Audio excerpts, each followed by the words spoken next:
I thank very much the press for coming today to this press conference. I was on a 5-day tour of Kenya. During my visit, I met several members of the Somali community in Kenya, political leaders, business leaders, religious leaders, women leaders, and youth from diverse backgrounds, and also some political leaders from Somalia and its regional states, some even from Somaliland, from Puntland, from Galmudug region, from Southwest, and from Jubaland. And the theme was, in all those meetings, promotion of peace, brotherliness and fraternity among the Horn of African community, and especially how to create peace in the Somali community that's extended all over the Horn of Africa, and also other neighborly people, both in Kenya and in Ethiopia, in Djibouti and in Eritrea. And it has been very successful, and we have some common understanding of the situation. And we understood that, the best way forward is through dialogue, through negotiation, and through peaceful and understanding. Furthermore, what we saw is that justice, respect for each other, and mutual, addressing of concerns is a way forward. The Horn of Africa has been for quite a while a region of conflict, a region of instability, and a region of economic stagnation. And we believe that the Horn of Africa is the richest part of Africa, and cooperation, understanding, respect of each other, and will enhance the well-being of all people in the Horn of Africa, all stakeholders. And we promote that as an ONLF. We believe in peace. And also in the Nairobi, the community hosted me a huge rally at Sir Ali Muslim Club, where thousands attended. Among my message was the respect of self-determination of all nations in Ethiopia, and also in other parts of the region, strengthening of the kind, for example, national federal arrangement in Ethiopia, which the people of Ethiopia have fought. All nations in Ethiopia has fought for their right of self-determination, which has been expressed through these national self-governments, and what is needed, more devolution, even going further to confederation if need be. But it's very important that we don't go back to that old history of fighting. We need to move forward. We need to go beyond the current stagnation in the Ethiopian politics. We need to be democratic. We don't need any more, hegemonic, arrangements. We need real democratic institutions where everyone has a right.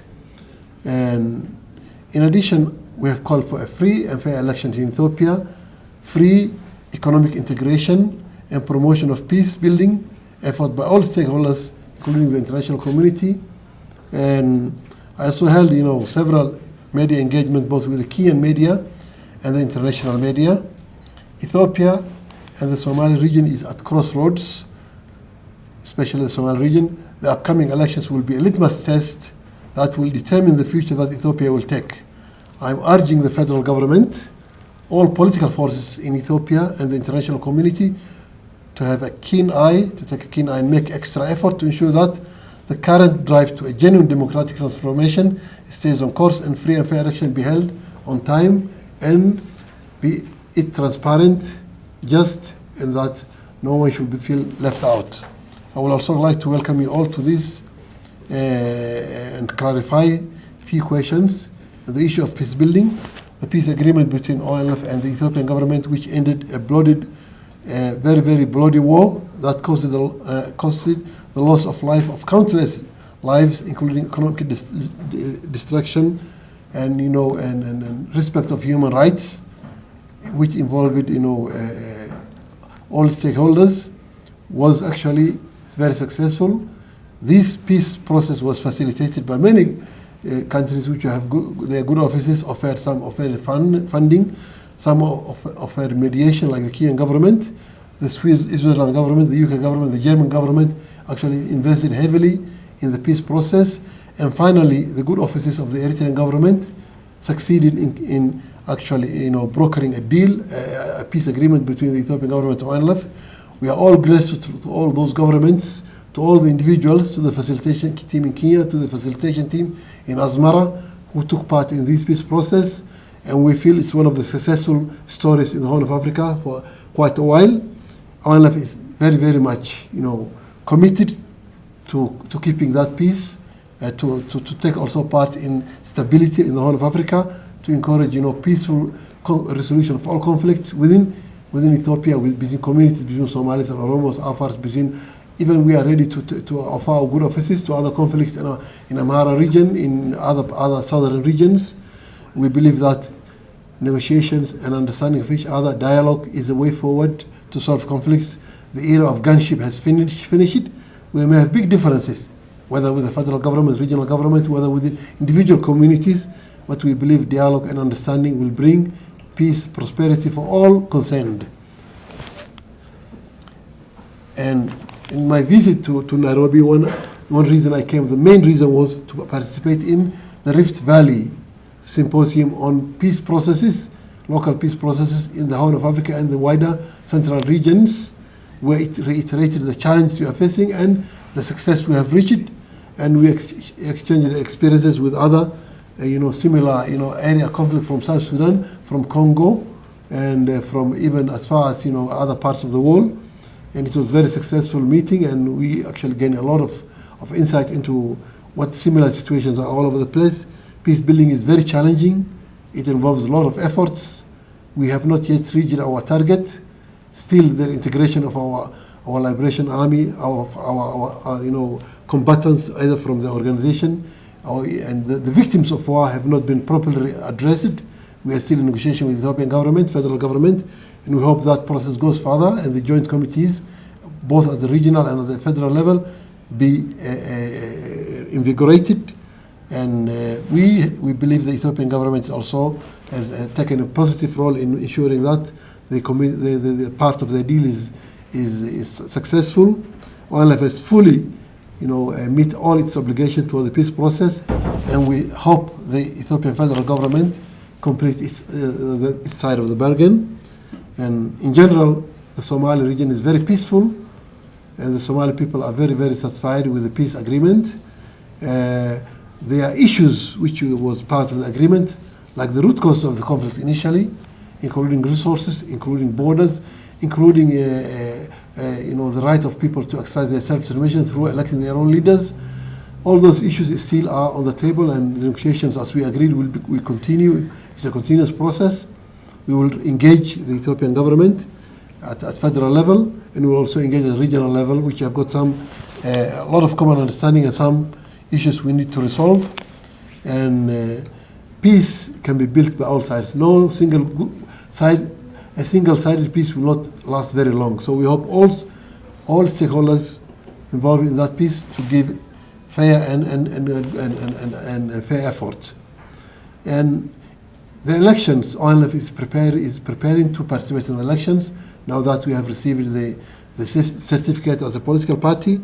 And although the election time and the campaigning has not yet started, but we hope that those elections will be fair, they will be credible, will be impartial. One of the challenges is the media. For example, in the Somali region, we don't have a fair media.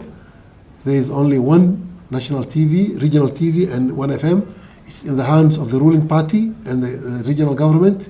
We don't get a fair share. The political agreement which the NEBE, the National Election Board, has decided was that all media should be a national media open to all parties, and we hope those will be opened up. And so far, it's not fair, and we hope that will change. Actually, when you go to Addis Ababa, the national media, including the Ethiopian broadcasting services, they cater to all political parties. They give their different views, but unfortunately, in our region, that has not yet trickled down, and we hope that will change soon. So, to have a very, very democratic institutions and democratic polity, the media is a key. We invite also international media and also the local media and the national media in Ethiopia to give enough coverage to what's happening in the Somali region and to open offices and to come there, because without a free media, there's no democracy. One key ingredient of a democracy is a free media. So we encourage, the regional administration to open up the media and allow the access to the expression of opinion from all sides and all stakeholders, including civil society, including the people, intellectuals, students, and also political parties. And we believe the Horn of African region is very lagging behind when you look at other African regions, the southern regions, or the western regions, or the north, the Horn of Africa is highly underdeveloped. And the only way to move forward is that we have to actually dismantle the defunct, all borders left behind by the old colonialism, and make them invisible, and open our borders to trade, to integration, to free movement.